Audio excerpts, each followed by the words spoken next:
சத்தமும் தொனிக்கும். ஆகாய விண்மீனாய் ஆபர்ஜனம் பெருகும், ஆண்டவர் வாக்கு பலிக்கும். ஆகாய விண்மீனாய் ஆபர்ஜனம் பெருகும், ஆண்டவர் வாக்கு பலிக்கும். ஆண்டவராகிய இயேசு கிறிஸ்துவின் இனிய நாமத்திலே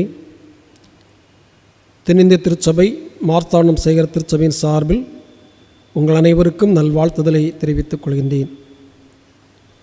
இத்தொழுகைக்கு ஆயத்தமாக ஜெபம் செய்வோம்.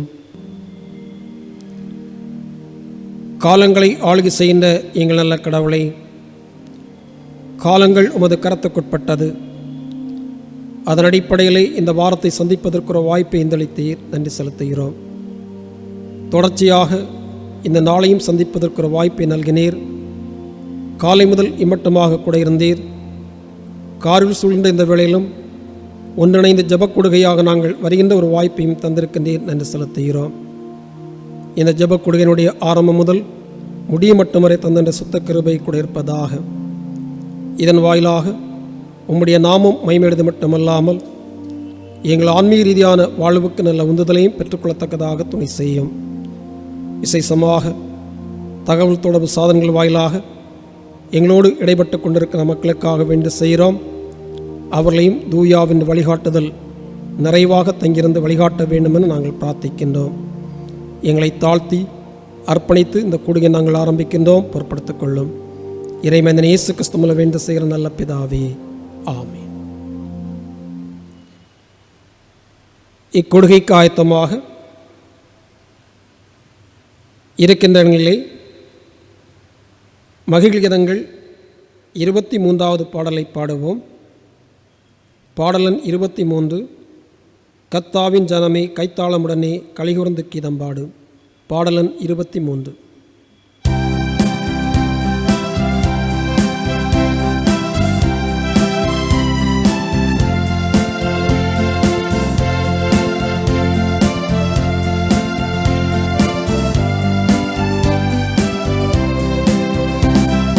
கர்த்தாவின் ஜனமே கைத்தாளமுடனே களிகூர்ந்து கீதம் பாடு. சாலேமின் ராஜா நம் சொந்தமானார், சங்கீதம் பாடியாடு. கர்த்தாவின் ஜனமே கைத்தாளமுடனே களிகூர்ந்து கீதம் பாடு. சாலேமின் ராஜா நம் சொந்தமானார், சங்கீதம் பாடியாடு.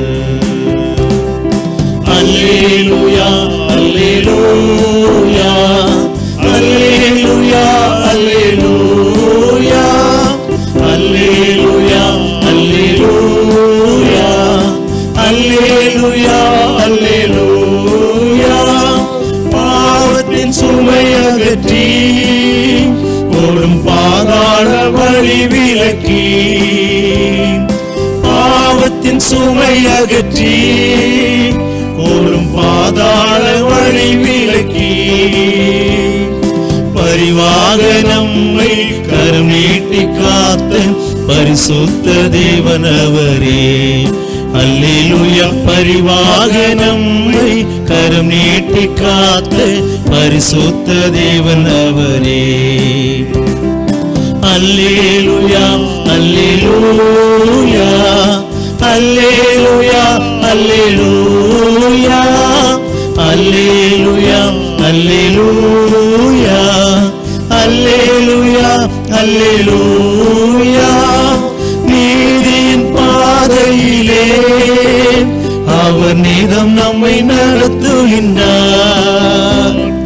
நீதியின் பாதையிலே அவர் நீதம் நம்மை நடத்துகின்றார். எது வந்த போதும் மாறாத இன்ப பொது வாழ்வை தருகின்றாரே. அல்லேலூயா. எது வந்த போதும் மாறாத இன்ப பொது வாழ்வை தருகின்றாரே. அல்லேலூயா அல்லேலூயா அல்லேலூயா அல்லேலூயா அல்லேலூயா அல்லேலூயா அல்லேலூயா அல்லேலூயா. மறுமையின் வாழ்வினிலே இயேசு மன்னவன் பாதத்திலே, மறுமையின் வாழ்வினிலே இயேசு மன்னவன் பாதத்திலே. பசிதாகமின்றி துதிகானம் பாடி பரனோடு நீதம் வாழுவோம். அல்லேலூயா. பசிதாகமின்றி துதிகானம் பாடி பரனோடு நீதம் வாழுவோம். அல்லேலூயா அல்லேலூயா அல்லேலூயா அல்லேலூயா அல்லேலூயா அல்லேலூயா அல்லேலூயா அல்லேலூயா.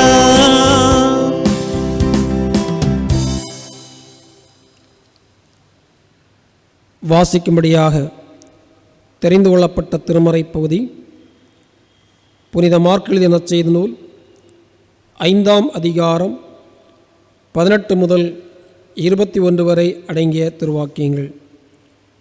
மார்க்கு 5ஆம் அதிகாரம் 18 முதல் 21 வரை அடங்கிய திருவாக்கியங்கள். அப்படியே அவர் படவில் ஏறுகிற பொழுது பிசாசு பிடித்திருந்தவன் அவருடைய கூட இருக்கும்படி தனக்கு உத்தரவு கொடுக்க அவரை வேண்டிக் கொண்டான். இயேசு அவனுக்கு உத்தரவு கொடாமல், நீ உன் இனத்தாடத்தில் உன் வீட்டிற்கு போய் கர்த்தர் உனக்கு இறங்கி உனக்கு செய்தவைகளெல்லாம் அவளுக்கு அறிவி என்று சொன்னார். அந்தபடி அவன் போய் இயேசு தனக்கு செய்தவைகளெல்லாம் தெக்கப்போலி என்னும் நாட்டில் பிரசித்தம் பண்ண தொடங்கினான். எல்லாரும் ஆச்சரியப்பட்டார்கள். இயேசு படவில் ஏறி மறுபடியும் இக்கரைக்கு வந்து கடலோரத்தில் இருந்தபொழுது திரளான ஜனங்கள் அவ்விடத்தில் கூடி வந்தார்கள் என்பதை.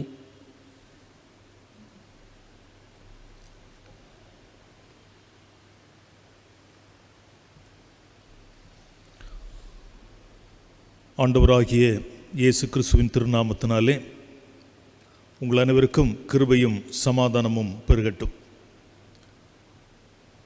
நாம் வாழ்ந்து கொண்டிருக்கிற இந்த நவீன காலத்திலே தகவல் தொடர்பு சாதனங்களுக்கு குறைவே கிடையாது. அமெரிக்காவிலே வாழ்கின்ற ஒரு மனிதனோடு நாம் நேரடியாக முகமுகமாய் பார்த்து பேசுகின்ற அளவுக்கு தகவல் தொடர்கள் வளர்ந்திருக்கிறது. வேகமாக யாத்திரை செய்கின்ற போது கூட நான் வாகனத்தில் இருந்தபடியே இன்னொரு நபருக்கு நேரடியாக பேசுகின்ற ஒரு வாய்ப்பு தகவல் தொடர்பு மூலமாக ஏற்பட்டிருக்கிறது. பொருட்களை வாங்குவதற்கும் விற்பதற்கும் கூட தகவல் தொடர்பு சாதனங்கள் பயன்படுகின்றன.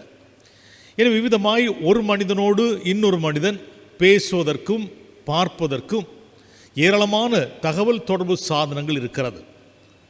இப்படிப்பட்ட சூழலிலே நம்மை உருவாக்கி படைத்து வைத்திருக்கிற ஆண்டவரோடு நாம் பேசுவதற்கு ஏதேனும் தகவல் தொடர்புகள் இருக்கிறதா என்று நாம் ஒரு கேள்வி கேட்டால், இறைமக்களாகிய நாம் அனைவரும் அதற்கு சரியான பதில் சொல்வோம், ஆம் இருக்கிறது.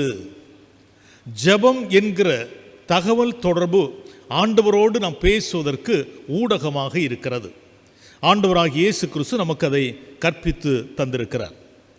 ஆனாலும் எல்லா நேரங்களிலும் நம்முடைய ஜெபங்கள் ஏற்றுக்கொள்ளப்படுகிறதா என்றால் அது ஒரு கேள்விக்குறிதான். சில சமயங்களிலே நம்முடைய ஜெபங்கள் உடனடியாக ஏற்றுக்கொள்ளப்படுகிறது.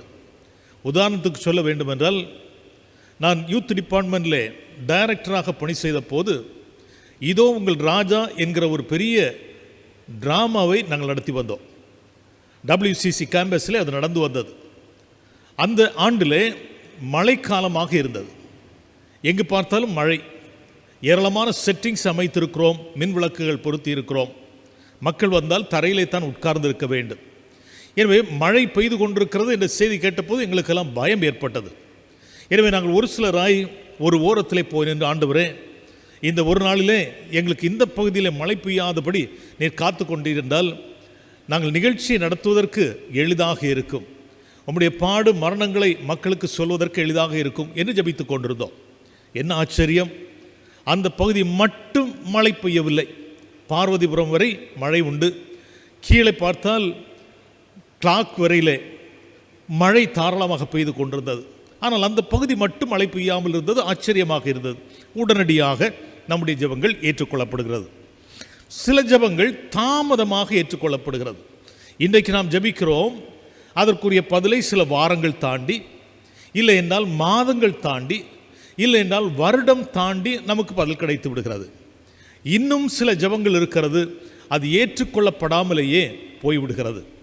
சில நாட்களுக்கு முன்பு, சுமார் 2 வாரங்களுக்கு முன்பு, மோசேயுடைய ஏற்றுக்கொள்ளப்படாத ஜெபத்தை பற்றி நாம் சிந்தித்தோம். இன்றைக்கு புதிய ஏற்பாட்டு பகுதியிலிருந்து இன்னொரு பகுதியை நாம் சிந்திக்க இருக்கிறோம்.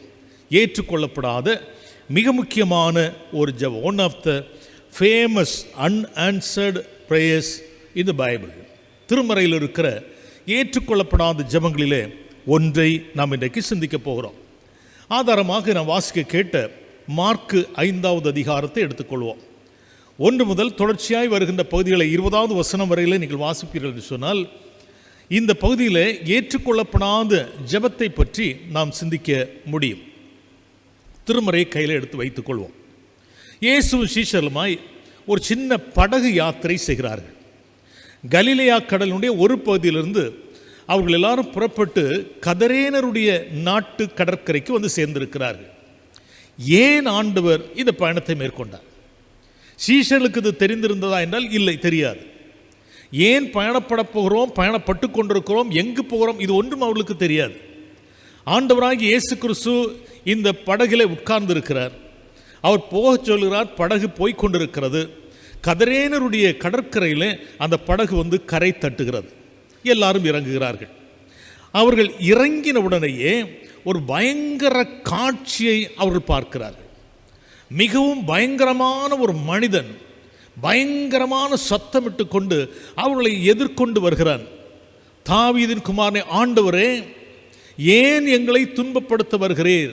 உமக்கும் எனக்கும் என்ன என்ற கேள்வியோடு அவன் இயேசு கிறிஸ்துவின் அருகிலே வந்திருக்கிறான். சீஷர்கள் எல்லாரும் பயந்து இயேசுக்கு பின்னால் சென்றிருப்பார்கள். இந்த ஒரு தனிநபரை தேடிதான் ஆண்டவராகிய இயேசு கிறிஸ்து வந்திருக்கிறார். நீங்கள் திருமறையை பார்த்தால் ஆண்டவராகிய இயேசு கிறிஸ்துடைய ஒரு சிறந்த பண்பு, எங்கெல்லாம் மக்கள் ஒதுக்கப்பட்டிருக்கிறார்களோ, எங்கெல்லாம் மக்கள் கவனிக்கப்படாதவர்களாக இருந்து கொண்டிருக்கிறார்களோ, அங்கே அந்த தனி நபர்களை தேடி போகின்ற கடவுளாக இருக்கிறார். இங்கே பிசாசு பிடித்திருந்த ஒரு மனிதனை தேடி போனார். யோவான் நற்செய்தி நூலிலே 5வது அதிகாரத்துக்கு நீங்கள் சென்றால், 38 வருஷ காலமாய் தான் சுகம் பெற வேண்டும் என்று சொல்லி ஒரு குளத்தின் கரையிலே கிடந்த ஒரு மனிதனை தேடி போனார்.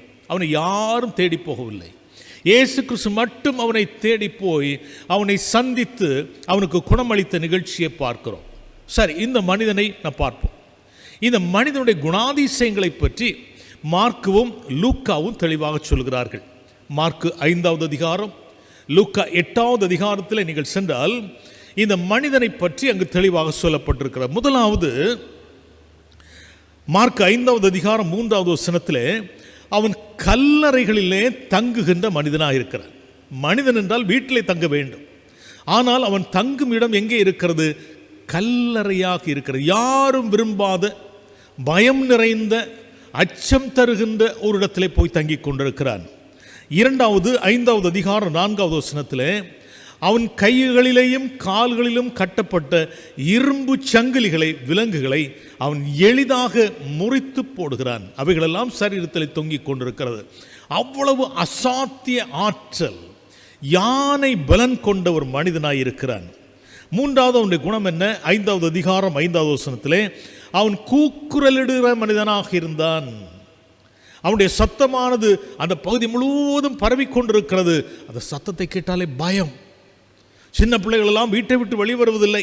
அவ்வளவு அச்சமாக இருக்கிறது. அவ்வளவு பயங்கரமான சத்தம் போட்டுக்கொண்டே இருக்கிற மனிதன். மனிதன் என்றால் பேச வேண்டும், மனிதன் என்றால் பாட வேண்டும், தன்னுடைய கருத்துக்களை மற்றவர்களிடத்திலே வார்த்தைகள் மூலமாய் சொல்ல வேண்டும். ஆனால் இந்த மனிதன் அப்படி அல்ல. அவன் கூக்குரலிட்டு கொண்டே நடக்கிற ஒரு மனிதனாயிருந்தான். இன்னும் அடுத்த பண்பு என்ன? 4வது 5வது வசனத்தின் 5வது அதிகாரம் 5வது வசனத்திலே கல்லுகளினாலே தன்னை காயப்படுத்தி கொண்டிருக்கிற மனிதனாக இருந்தான். அது அவனுக்கு சந்தோஷமாக இருக்கிறது. கல்லுகளினாலே தன்னுடைய சரீரத்தை காயப்படுத்துகிறான். எங்கும் காயமாக இருக்கிறது, எங்கும் இரத்தம் வழிந்து கொண்டே இருக்கிறது. அதை பார்க்கிற போது அவனுக்கு சந்தோஷமாக இருக்கிறது. நாம் சுகமாக இருக்க வேண்டும் என்று விரும்புகின்ற ஜீவிகள், நம்முடைய சரீரத்தில் காயம் ஏற்படக்கூடாது என்று விரும்புகிற மக்கள் நாம். ஆனால் இந்த மனிதன் தன்னைத்தானே கல்லுகளினாலே அடித்து குத்தி கீறி இரத்தம் வருவதை கொண்டு மகிழ்ச்சி பெறுகின்ற ஒரு மனிதனாயிருக்கிறான். இன்னொரு பண்பு சொல்லப்பட்டிருக்கிறது. லூக்கா 8வது அதிகாரம் 29வது வசனத்திலே பிசாசுகளினால் வனாந்தரத்துக்கு துரத்தப்பட்ட மனிதனாயிருந்தான். அவன் சக மனிதனோடு வாழ்வதற்கல்ல, அந்த உரிமை அவனுக்கு மறுக்கப்பட்டு விட்டது.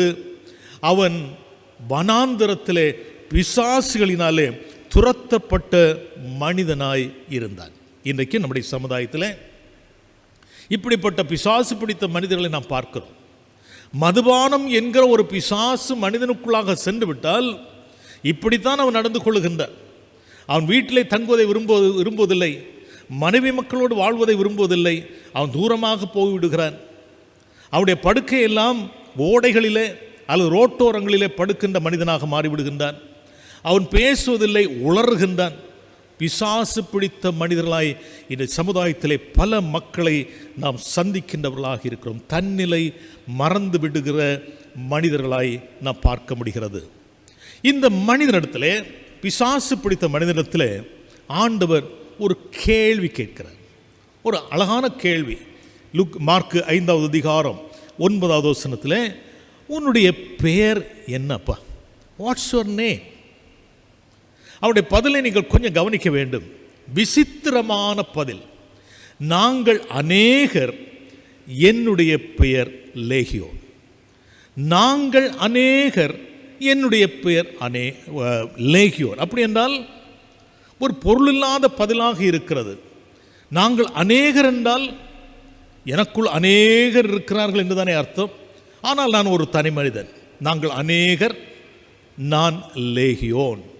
லேகியோன் என்று சொன்னால் ரோம பட்டாளத்திலே, மிலிட்ரியிலே 6000 வீரர்களை கொண்ட ஒரு பிரிவு என்று சொல்லப்பட்டிருக்கிறது. எனவே அநேகர் அவனுடைய உள்ளத்திலே, அநேக பிசாசுகள் அவனுடைய உள்ளத்திலே நிறைந்து போயிருக்கிறது. ஆனால் தனி மனிதனாக இருக்கிறான். அவனுக்கு ஒரு பெயரை கொடுத்தால் எப்படி கொடுக்கலாம்? அநேகன் என்கிற ஒரு பெயரை கொடுக்கலாம். அநேகன், அநேகர் ஒரு மனிதன், அநேகன். எனவே இந்த மனிதன் ஆண்டவராகிய இயேசு கிறிஸ்துவை சந்திக்கிற போது அவன் அலறுகின்றான், அவன் பயப்படுகின்றான். இந்த நிகழ்ச்சியை நீங்கள் கொஞ்சம் கவனமாக கவனிக்க வேண்டும். இந்த ஒட்டுமொத்தமான நிகழ்ச்சி ஒரு வித்தியாசமான நிகழ்ச்சி.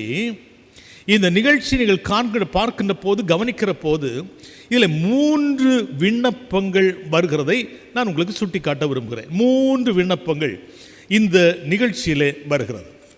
முதலாவது விண்ணப்பம், முதலாவது வேண்டுகோள் என்னவென்றால் 5வது அதிகாரம் 10வது வசனத்திலே வருகிறது.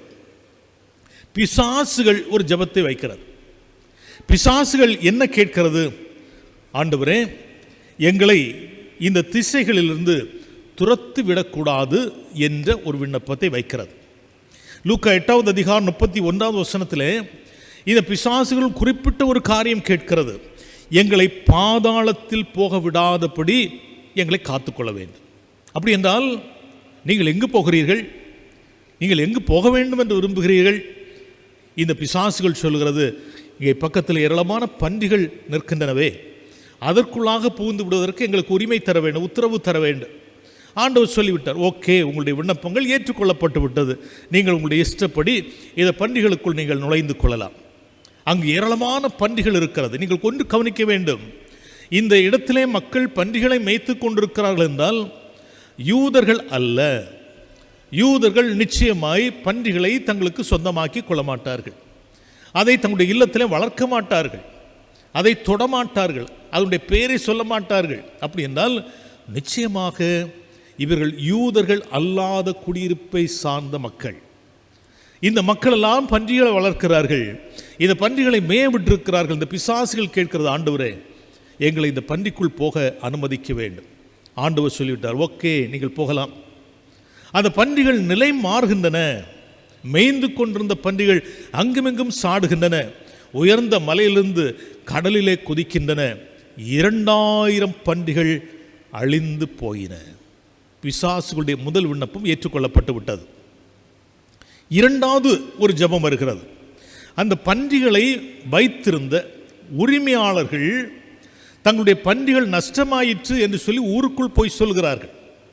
ஏராளமான மக்கள் ஓடி ஓடி ஓடி வருகிறார்கள். இது என்ன ஆச்சரியம், இதுவரை இப்படி நடந்ததில்லையே. ஆண்டு காலமாய் இந்த உயரமான மேடுகளிலே பன்றிகளை மேய்க்கிறோம், இப்படி பன்றிகள் கடலிலே குதித்ததில்லை. எல்லாரும் வருகின்றார்கள். அவர்கள் சொல்கிறார்கள், இந்த மனிதன் வந்ததினாலே தான் நம்முடைய பன்றிகள் எல்லாம் கடலிலே குதித்து விட்டன. இவர்கள் எல்லாரும் பயப்படுகிறார்கள்.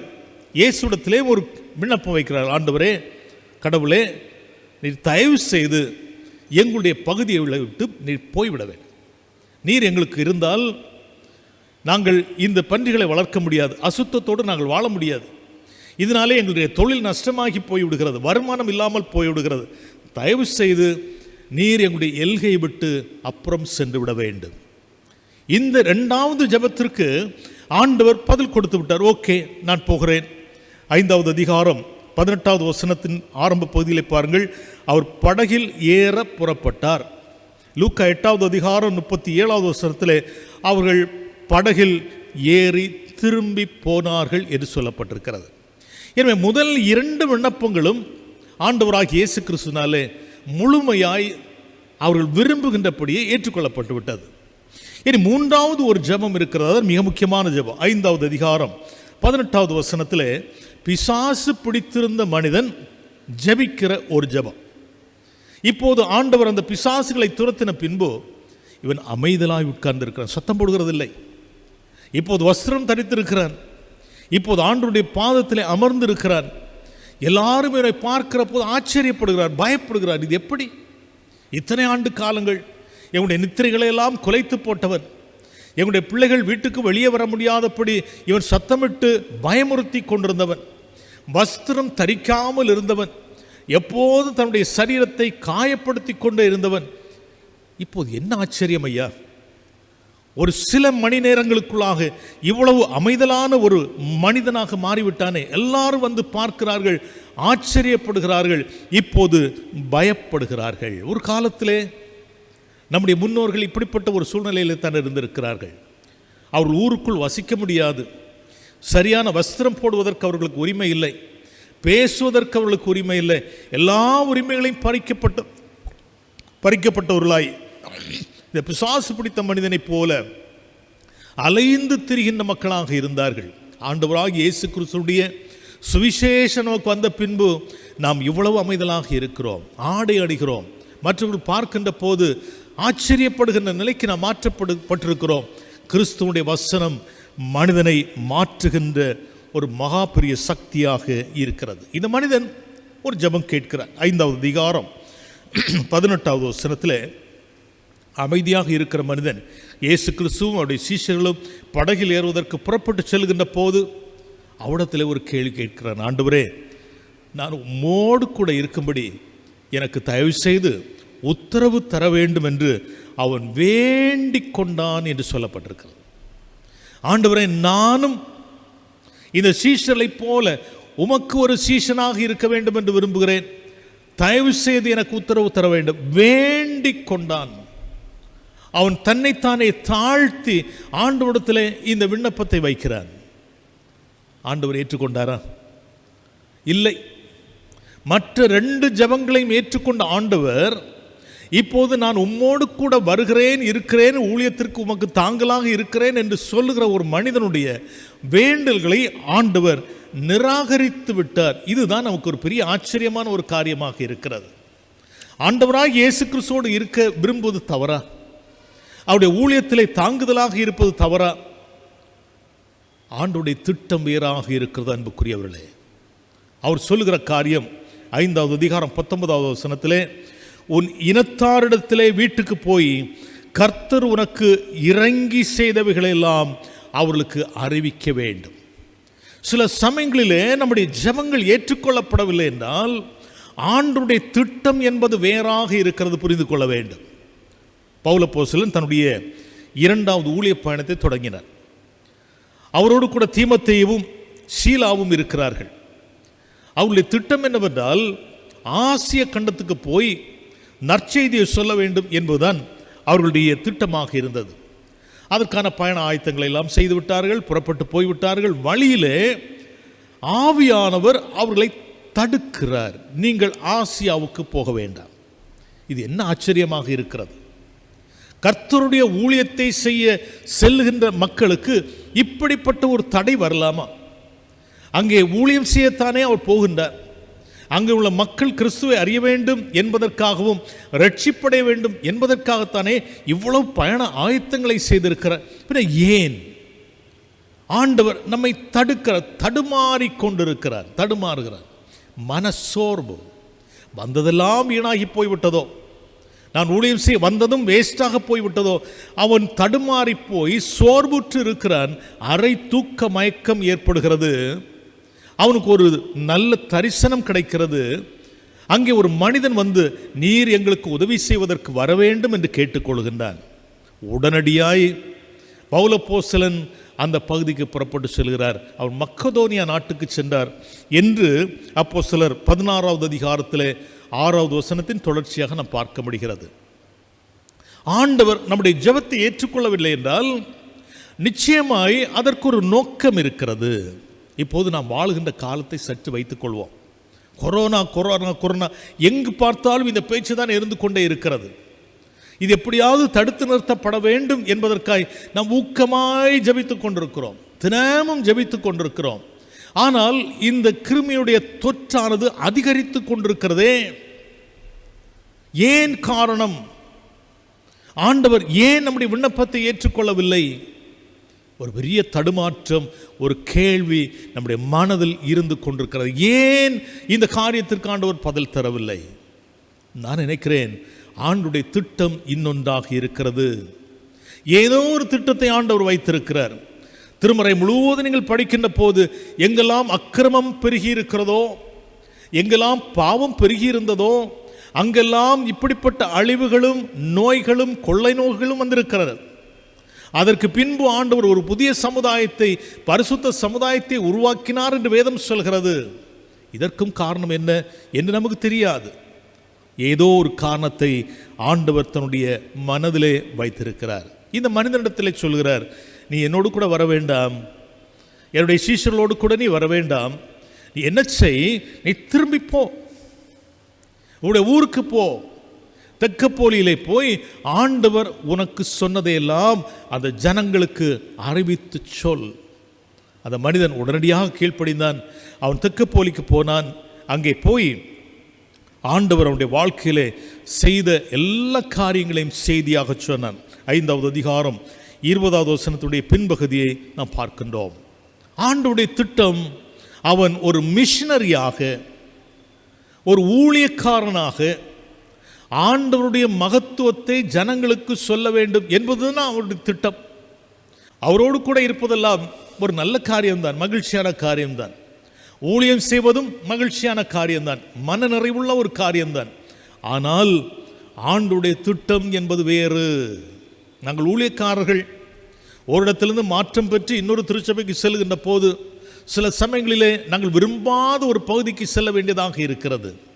அப்போதெல்லாம் நாங்கள் நினைக்கிற காரியம், ஏன் எங்களுக்கு இந்த பகுதி ஒதுக்கப்பட்டது?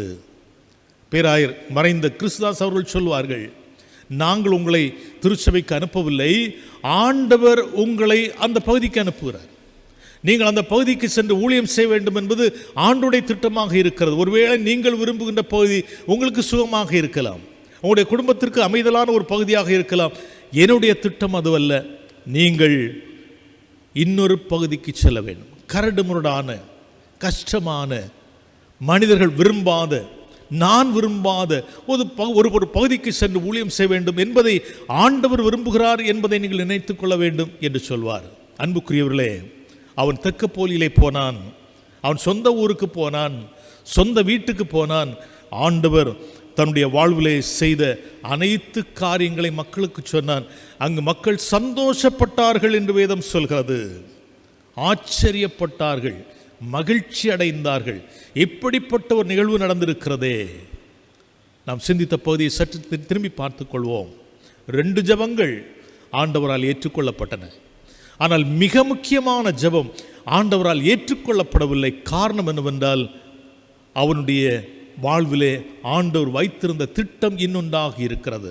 அன்புக்குரியவர்களை நாம் புரிந்து கொள்ள வேண்டும். நாம் ஜெபிக்கிற காரியங்கள் ஒருவேளை ஏற்றுக்கொள்ளப்படாமல் இருந்தால், ஆண்டுடைய திட்டம் என்னுடைய வாழ்க்கையில் வித்தியாசமானது, நான் விரும்புகின்ற காரியமாக அல்ல, அவர் விரும்புகின்ற காரியமாக இருக்கிறது என்று உணர்ந்து கொண்டால் நம்முடைய வாழ்வு இனிக்கும், நம்முடைய வாழ்வு செழிக்கும், நம்முடைய வாழ்வு மகிழ்வு பெறும். அத்தகைய நல்ல மகிழ்ச்சியான அனுபவத்தை வாழ்விலை பெற்று அனுபவிக்க கடவுள் உங்களுக்கு அருள் செய்வாராக. ஆமென். நாம் இருக்கிற இடத்துல மகிழ்ச்சியோடு ஒரு பாடலை பாடுவோம். மகிழ்கீதங்கள் பாடல் புத்தகத்திலே 55வது பாடலை நாம் இணைந்து பாடலாம். எலியாவின் தேவன் நம் தேவன், வல்லமையின் தேவன் நம் தேவன் என்கிற பாடலை உற்சாகத்தோடு கரங்களை தட்டி பாடுவோம்.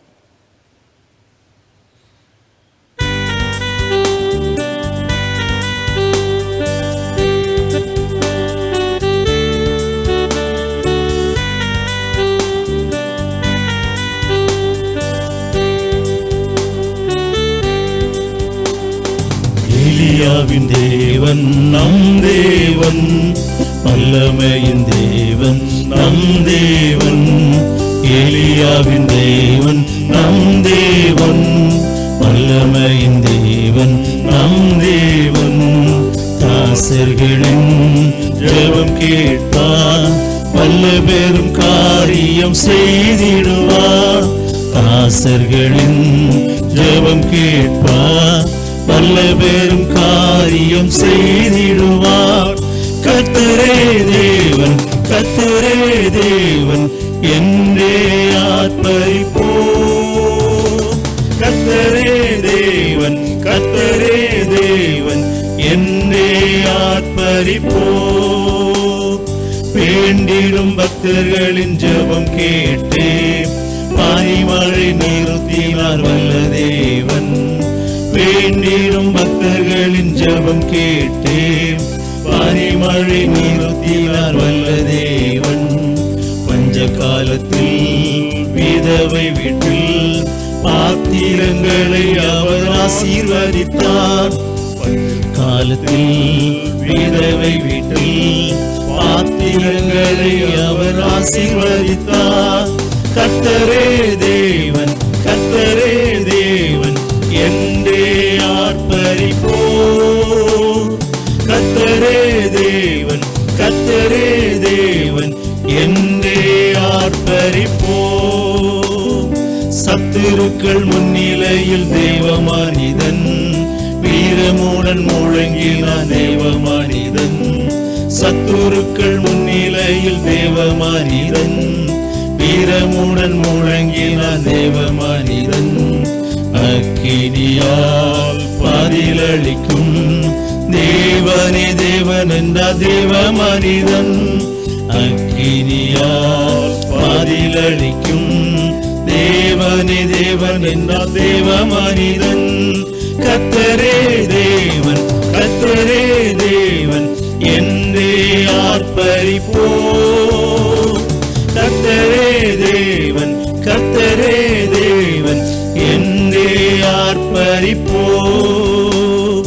தேவஜனம் கூட்டி சேர்த்தே தேவ மனிதன், பலிபீடம் செப்பனிட்டு பலியும் இந்தார். தேவஜனம் கூட்டி சேர்த்தே தேவ மனிதன், பலிபீடம் செப்பனிட்டு பலியும் இந்தார். கேட்டருளும் கேட்டருளும் என்றே கதறினார் தேவ மனிதன். கேட்டருளும் கேட்டருளும் என்றே கதறினார் தேவ மனிதன். கர்த்தரே தேவன், கர்த்தரே தேவன் என்றே ஆர்ப்பரிப்போம். கர்த்தரே தேவன், கர்த்தரே தேவன் என்றே ஆர்ப்பரிப்போம். வானங்களை திறந்தே வல்ல தேவன், அக்கினியால் பதில் தந்தார் ஜீவதேவன். வானங்களை திறந்தே வல்ல தேவன், அக்கினியால் பதில் தந்தார் ஜீவதேவன். கர்த்தரே தேவன், கர்த்தரே தேவன் என்றே பணிந்தனர் தேவ ஜனங்கள். கர்த்தரே தேவன், கர்த்தரே தேவன் என்றே பணிந்தனர் தேவ ஜனங்கள். கர்த்தரே தேவன், கர்த்தரே தேவன் என்றே ஆர்ப்பரிப்போ.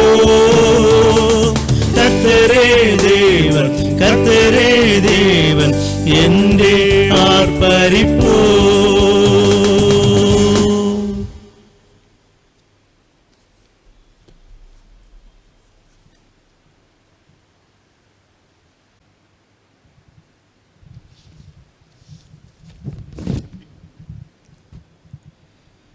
அன்புமிக்கவர்களே,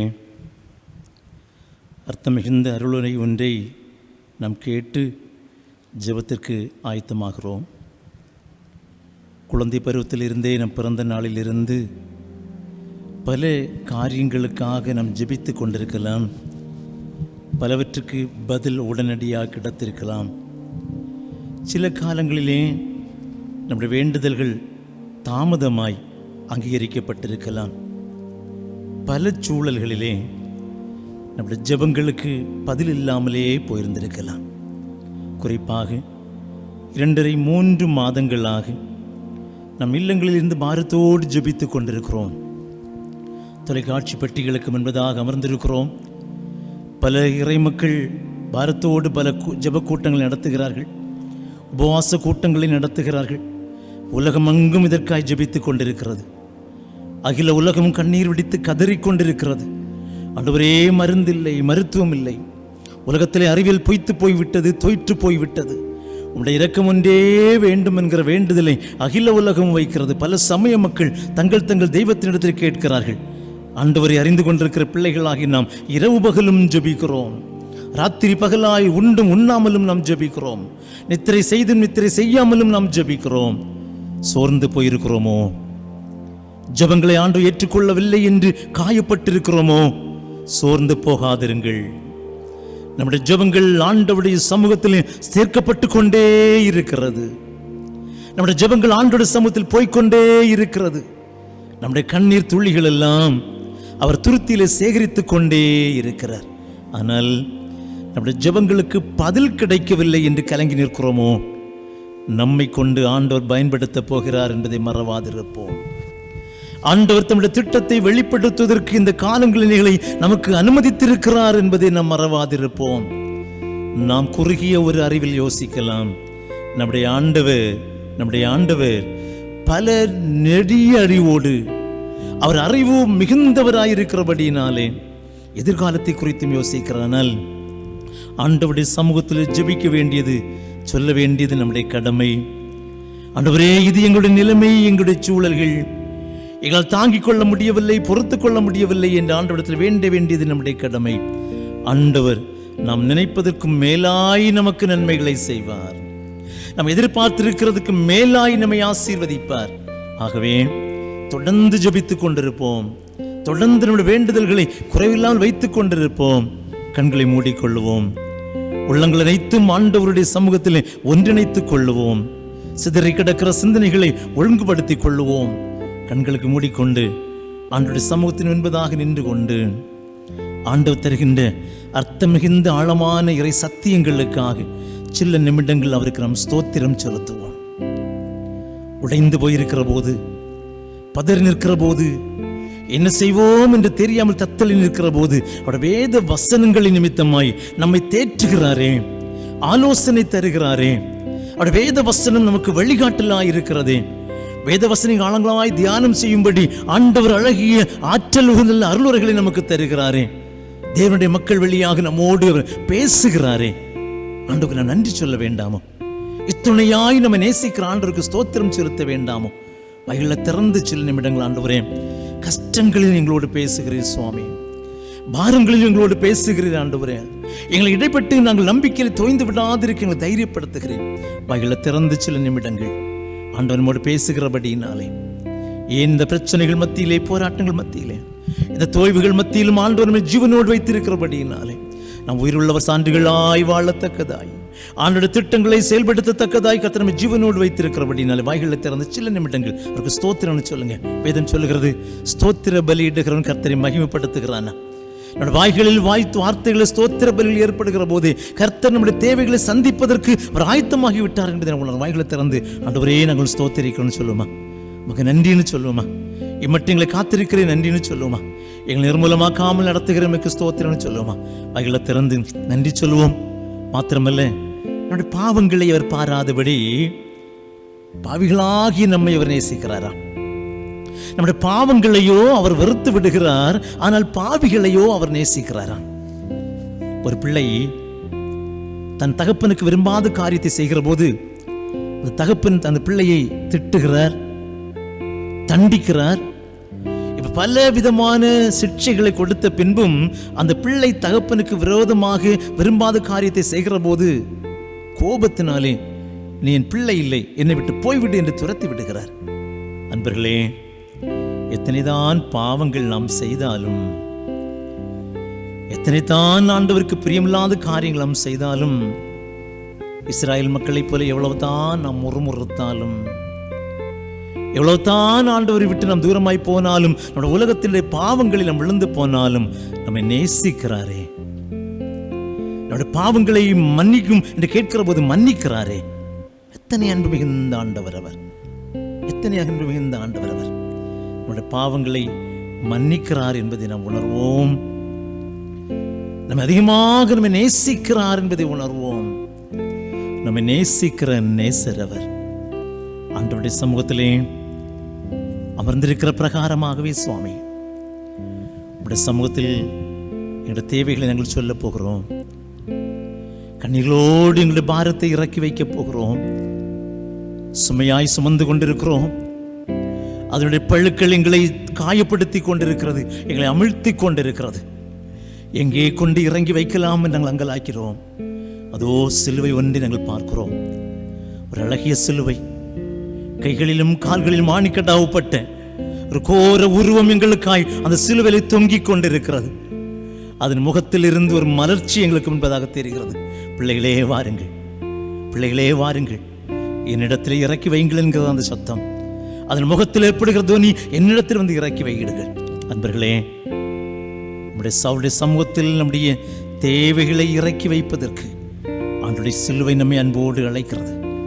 உடைய பிரசன்னத்தால் எங்களை நிரப்பும் சுவாமி, உடைய பிரசன்னத்தால் நிரப்பும் சுவாமி என்ற ஆண்டவரிடத்தில் நாம் கேட்போமா? ஆண்டவரே, நாங்கள் உம்மிலும் நீர் எங்கள் நிரம்பி இருக்கத்தக்கதாய் எங்கள் உள்ளங்களிலே வாரும். பரிசுத்த ஆவியானவராய் எங்கள் உள்ளங்களிலே மாற்றம் தாரும். உம்மோடு இணைத்துக் கொள்ளும் ஆண்டவரேன்னு கேட்போமா? உடைய பிரசன்னத்தால் எங்களை நிரப்பும் சுவாமி. நாங்கள் இன்னும் உம்மை அறியணுமே, இன்னுமாய் உம்மிடத்தில் கிட்டி சேரணுமே. வேண்டுதல் செய்வோமா? இன்னும் உம்மை அறியணுமே, இன்னும் கிட்டி சேரணுமே. இன்னும் உம்மை அறியணுமே, இன்னும் கிட்டி சேரணுமே. பிரசன்னம் பிரசன்னம் தேவ பிரசன்னம் பிரசன்னம் பிரசன்னம் தேவ பிரசன்னம். ராஜா உம் பிரசன்னம் போதுமப்பா, எப்போதும் எனக்கு போதுமப்பா. ராஜா உம் பிரசன்னம் போதுமப்பா, எப்போதும் எனக்கு போதுமப்பா. பிரசன்னம் பிரசன்னம் தேவ பிரசன்னம் பிரசன்னம் பிரசன்னம் தேவ பிரசன்னம். சுவாமி, உங்களுடைய பிரசன்னத்திலே ஜெபிக்க எங்களுக்கு ஆற்றல் தாரும். கிறிஸ்து வழியாய் கேட்கிறோம் பிதாவே, ஆமேன். அன்புமிக்கவர்களே, கொரோனா என்கிற பெயர் ஒரு 3 மாதங்களாய் நம்முடைய உதிரத்திலே உறைந்து போன ஒரு பெயர். தூக்கத்தை நாம் மறந்து விடுகிறோம். நம்முடைய வருமானத்தை குறித்து ஏங்கி நிற்கிறோம். நம்முடைய பிள்ளைகளுடைய எதிர்காலத்தை குறித்து நாம் சந்தேகிக்கிறோம். நம்முடைய வாழ்க்கைத்தான் என்ன என்று பயந்து போய் நிற்கிறோம். மனித பார்வையிலே, மருத்துவருடைய எண்ணங்களிலே, அறிவியலிலே இது புரிந்து கொள்ள முடியாத ஒன்றாக இருக்கலாம். நம்முடைய ஆண்டவருக்கோ இதனால் ஒரு திட்டம் நிச்சயமாக உண்டு. இந்த நோயை நம்முடைய சமூகத்திலே ஆண்டவர் அனுப்பியிருக்கிறாரே, ஆனால் நிச்சயமாய் அதற்கு ஒரு நோக்கம் உண்டு.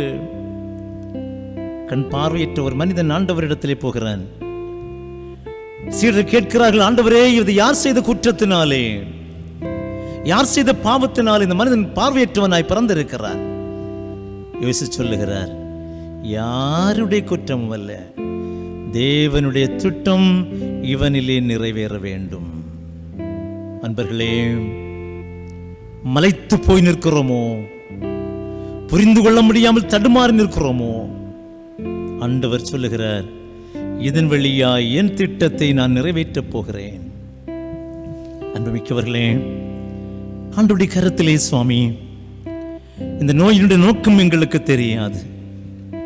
இந்த நோய் ஏன் என்பதை நாங்கள் அறியோம் சுவாமி. ஆனால் நீருடைய திட்டத்தை மட்டும் வெளிப்படுத்தும். ஒருவேளை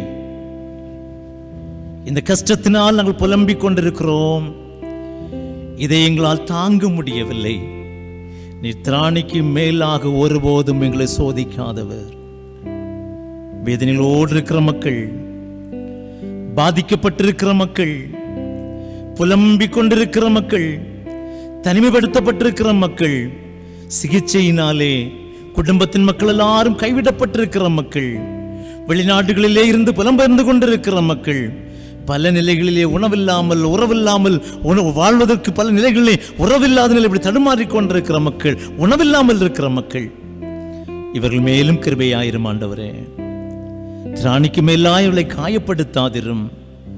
மருத்துவர்கள், தாதியர்கள், பணியாளர்கள், காவல்துறையினர், தன்வார்வ தொண்டர்கள், அதிகாரிகள், ஆட்சி செய்வோர், ஆண்டவரே, இவர்கள் எல்லாரும் இவைகள் மத்தியில் திணறிக் கொண்டிருக்கிற போது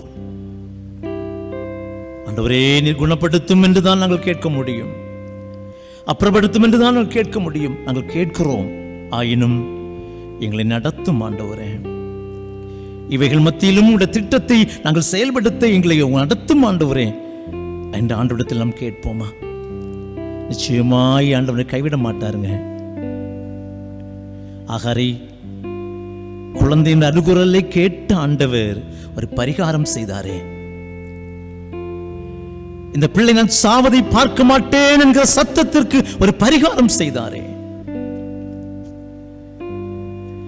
100 வயதில் கிடைக்கப்பட்ட ஒரே குழந்தை மோரியா மலையிலே எனக்காக சென்று பலி செலுத்தி என்று சொன்ன போது ஆபிரகாம் பிள்ளை தூக்கி கொண்டு செல்லுகிறார். அங்கே ஈசாக்கை பலி செலுத்தாமல் இன்னொரு பரிகார பொருளை வைத்திருந்தாரே. நிச்சயமாய் இவைகளிலே நிச்சயமாய் ஒரு பரிகார பொருளை தந்து நம்மை ஆளாக்குவார், உருவாக்க நம்பிக்கையோட நடத்தும் ஆண்டவரே என்று கேட்போம். ஈருளின் பள்ளத்தாக்கில்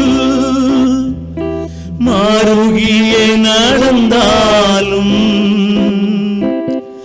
ஆருணந்தன் மேய்ப்பரா ஆருகில் இருப்பதாலும் கருணையாம் என்னை கரும் பிடித்தே கர்த்தரை காப்பதாலும்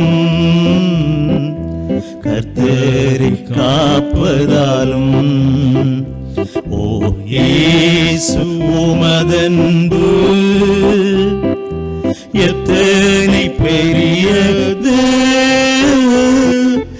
ஆகாயம் பூமி மலையாளிகளுக்கெல்லாம் பெரியது. ஆகாயம் பூமி மாலையாளிகளுக்கெல்லாம் பெரியது. சுவாமி, இருளாம் பள்ளத்தாக்கிலே நாங்கள் மருகியே நடந்தாலும் மெய்ப்பராக, வழிகாட்டியாக, நல்லாயராக எங்கள் அருகில் நீர் இருப்பதினாலே, கருணையாய் எங்களை கரம்பிடித்து நீர் காத்து நடத்துவதனாலே உம்முடைய அன்பை நாங்கள் புரிந்து கொள்ளுகிறோம். நீங்கள் நடத்துவீர் என்று நம்பிக்கையிலே சமர்ப்பணம் செய்கிறோம். கிறிஸ்து வழியாய் கேட்கிறோம் பிதாவே, ஆமென். அன்பர்களே, இந்த கொடுமையான இந்த சூழலே மனித நேயமற்ற பண்புகள் அதிகமாய் மனிதர்களை பெருகி போகிறதை நாம் பார்க்கிறோம். ஒரு கூட்டம் மக்கள் ஏழ்மையிலே வாழ்ந்து கொண்டிருக்கிறார்கள். ஒரு கூட்டம் மக்கள் வாழ்வதற்கு வழி இல்லாமல் தடுமாறி நிற்கிறார்கள். ஐயோ, நாளை தினம் எனக்கு ஆயுள் காலம் அருளப்படுமோ, நான் இன்னொரு ஆயுள் காலத்தையும் காணுவேனோ என்று உயிருக்காய் பசியினாலே பட்டினினாலே ஒரு கூட்டம் மக்கள் புலம்பி நிற்கிறார்கள்.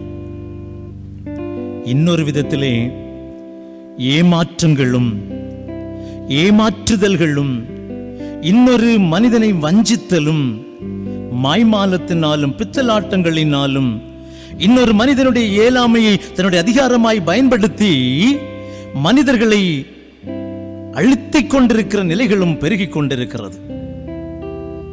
திருடுகிறவர்கள் பெருகிக் கொண்டிருக்கிறார்கள். இல்லங்களிலே சென்று மாஸ்கை கொடுத்து அவர்களை மயங்கச் செய்து அந்த பொருட்களை அபகரித்துக் கொண்டிருக்கிற திருடர்கள் கூட்டம் பெருகிக் கொண்டிருக்கிறது. மனிதநேயம் பண்புகள் மாற்றப்பட்டு விடுகிறது. மனசாட்சி இல்லாமல் நடந்து விடுகிறார்கள்.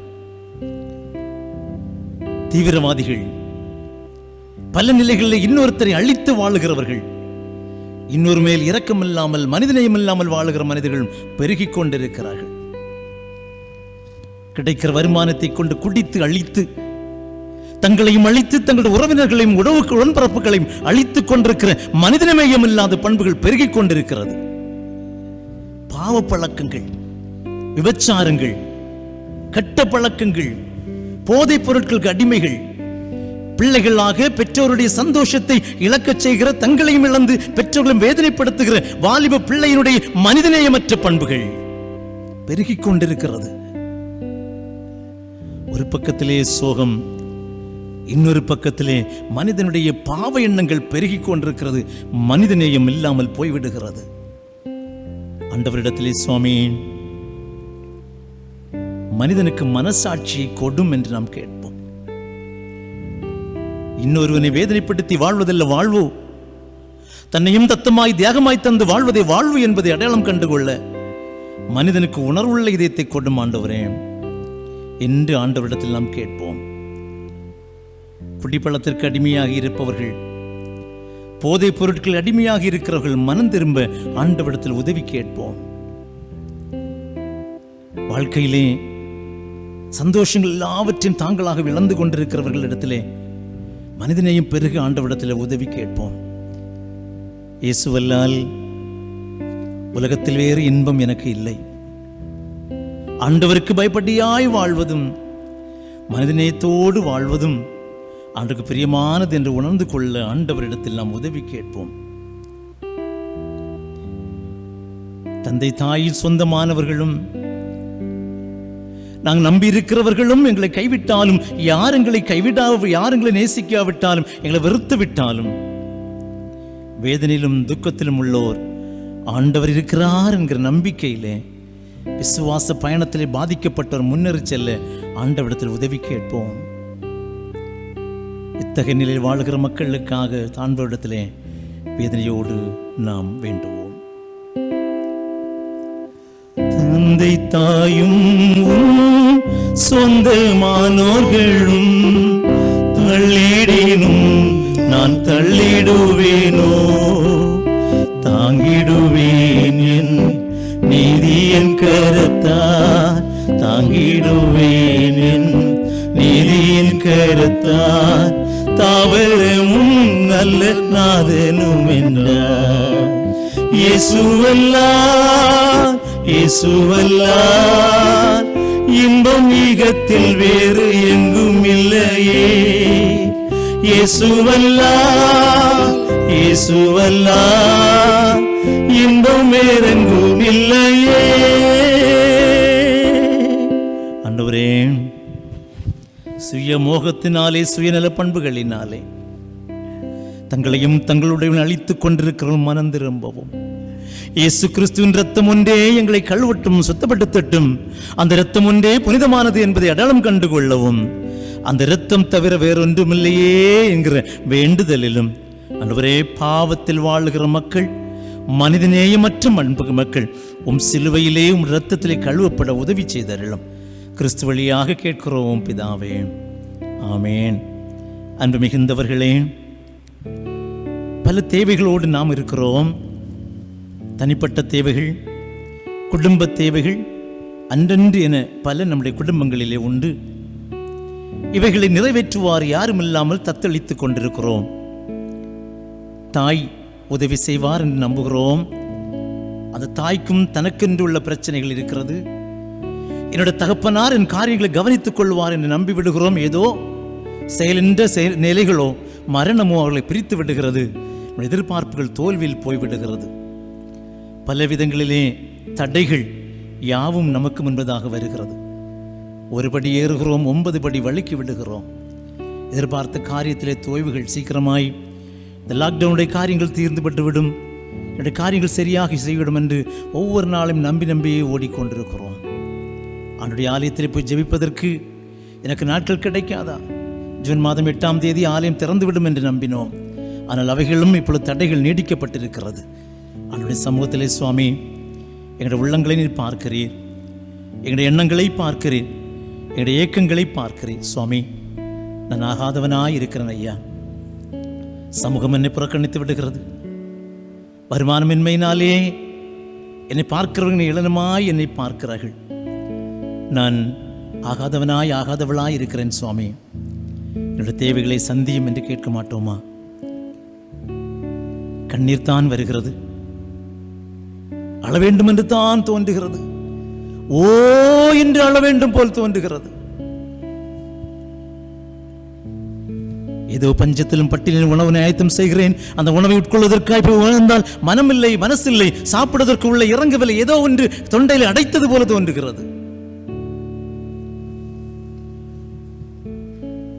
என்னால் முடியவில்லை ஆண்டவரே, என்னால் முடியவில்லை சுவாமி. குயவனுடைய கரத்திலே கொடுக்கப்படுகிற களிமண் அது தன்னுடைய குயவன் கரத்திட்டத்திற்கு ஒப்பு கொடுத்து விடுகிறது. நான் இயலாதவனாய் தடுமாறுகிறேன், முடியாதவளாய் புலம்பி நிற்கிறேன். என்னுடைய கண்ணீருக்கு பரிகாரம் கிடையாதோ? புலம்பி நிற்கிறீர்களோ அன்பர்களே? தவித்து நிற்கிறீர்களோ? அன்று கரத்தில் நம்மை கொடுத்து விடுவோம் ஐயா. என் விருப்பப்படி அல்லவே அல்ல, உமக்கு உகந்ததாய், உமக்கு பிரியமானதாய் உடைய திட்டத்தை வெளிப்படுத்துகிறவனாய் பூமியில் வைத்துக் கொள்ளும். பல நாட்களாய் ஜெபிக்கிறேன், என்னுடைய ஜெபங்களுக்கு பதில் கிடைக்கவில்லையே. உடைய திட்டத்திற்கு நான் ஒப்புக் கொடுக்கிறேன் சுவாமி. நிச்சயமாய் என்னை குறித்து உமக்கு ஒரு நோக்கம் ஒன்று உண்டு. நீர் என்னை சும்மா உருவாக்கல, சும்மா படைக்கல, இந்த காரியங்களை சும்மா நீ இயக்கல, என்னோட வாழ்க்கை சும்மா நீர் நடத்தல. உமக்கு நிச்சயமாய் ஒரு நோக்கம் உண்டு. தகுதியற்ற என்னை உன் கரத்தில் கொடுக்கிறேன், கொடுத்து விடுவோமா? நிச்சயமாய் ஆண்டவர் நடத்துவாருங்க. அவர் கைவிடவே மாட்டார். நிச்சயமாய் நம்ம நடத்துவார், பிரயோஜனமான பாத்திரமாய் நடத்துவார். எந்த காரியத்தை குறித்து பயந்து கொண்டிருக்கிறோமோ, எந்த காரியத்தை குறித்து ஏங்கிக் கொண்டிருக்கிறோமோ, அந்த காரியத்தின் நிமித்தமாய் கர்த்தர் நம்மை ஆசீர்வதிப்பார். ஒரு நிமிடம் தாழ்பணிந்து கொடுத்து விடுவோம். வீலை போகாது பாத்திரம் நான் விரும்புவாரில்லையே, வீலையில்லாம் கிருபையா உகந்ததாக்கிடுமே. ஒரு முறை கூட சேர்ந்து சொல்லுவோமா? வீலை போகாத பாத்திரம் நான் விரும்புவாரில்லையே, வீலையில்லாவும் கிருபையா உகந்ததாக்கிடுமே. தடைகள் யாவும் நீக்கி என்னை தம்மை போல் மாற்றிடுமே. உடைந்த என்னை உந்தனுக்கே உடைமையாக்கிடுமே. சேர்ந்து சொல்லுங்க, குயவனே குயவனே குயவனே, படைப்பின் காரணனே, களிமண்ணான என்னையுமே கண்ணோக்கி பார்த்திடுமே. களிமண்ணான என்னையுமே கண்ணோக்கி பார்த்திடுமே. கண்களை மூடிக்கொண்டிருக்கிறோம். அப்படியே நம்மை ஆண்டு கரங்களை தருகிறோம். நான் அல்ல, என் உணர்வல்ல, நீர் என்னை செயல்படுத்தும், என்னை உணர்வாக்கும், என்னை பயன்படுத்தும். தத்தமாய் தருகிறோம்.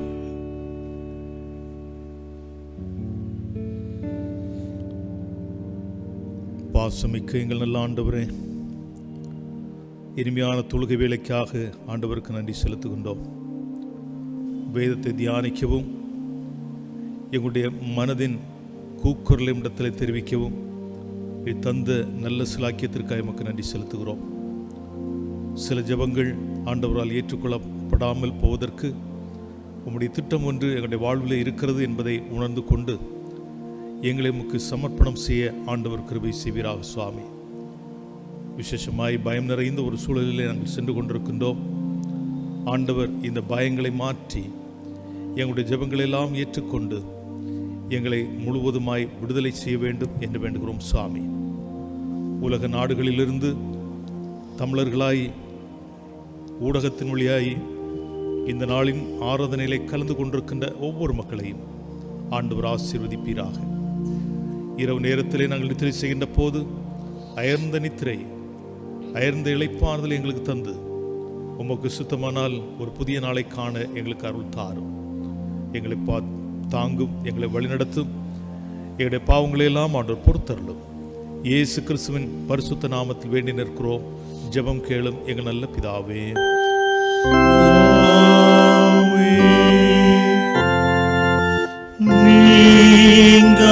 நீங்காதீரும் நேசக்கர்த்தரே, வெளிச்சம் மங்கி இருட்டாயிற்றே,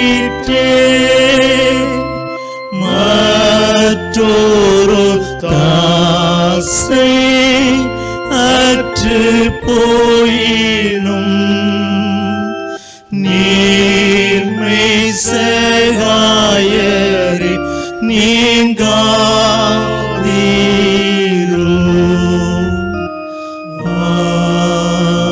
ஆமென்.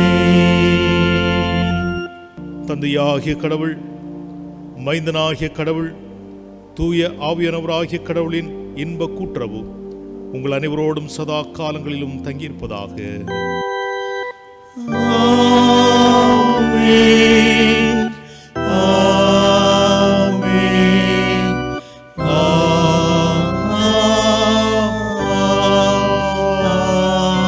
ஆமென். ஆண்டவரின் சுகமான பாதுகாப்பு உங்களோடு கூட இருப்பதாக. ஆமென். ஆனந்த துதி ஒலி கேட்கும், ஆடல் பாடல் சத்தமும்